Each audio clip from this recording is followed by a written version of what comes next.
Oh boy, it finally got announced. What's up, everybody? Welcome down to the Mac Cave. The PlayStation 5 Pro has been announced, and all of its technical specs have been reviewed by PlayStation themselves in a live stream that went live today. Now, there's a lot of cool enhancements that they're doing with the unit. They focused on three main ones, especially involving ray tracing and frame rates. And it's all, really cool that they're able to do that and advance the console gaming for PlayStation even further. But the big question is, was a PS5 Pro even needed?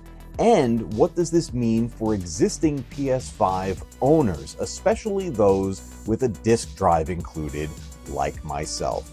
Well, along with the specs that were being reviewed by PlayStation themselves, they did reveal the price of the unit. Now, the base unit that is digital only will be $700 US. $700 for the base PS5 Pro that does not include a disk drive. Now, they didn't actually mention anything during the live stream about a separate version of it, including a disk drive, but I would imagine it would be handled much like the digital version of the original PS5, where a disk drive could be added on for an additional cost. Whether or not there'll be a bundle with the disk drive already installed, that I'm not entirely sure about.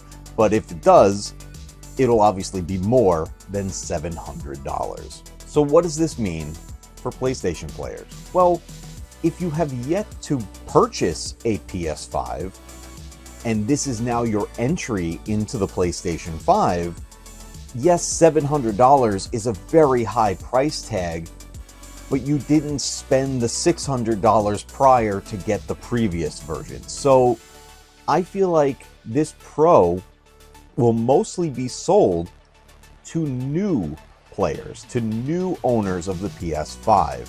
Current players like myself, I already have the disk drive enabled PS5 and I love it. I think it works perfectly fine. I think it looks gorgeous. It plays great. I tend to use the performance mode more than the fidelity mode, just like they mentioned during the live stream. They mentioned that 3/4 of players tend to choose performance over fidelity to get the higher frame rates and more responsive controls. I fall in that category. That's what I prefer. I prefer the more responsive controls and the better frame rate because I think the graphics look great already. I don't need the increased resolution to enjoy the visuals of the game. So, as an existing PS5 player, the PS5 Pro is not for me. As far as I'm concerned, that's not for me. I'm happy with what I already have, and I really just can't justify spending an additional $700 to get basically the same console I already have with a few updates. It's just not worth it to me. But what about you? Do you own a PS5 already, and will you consider getting the PS5 Pro?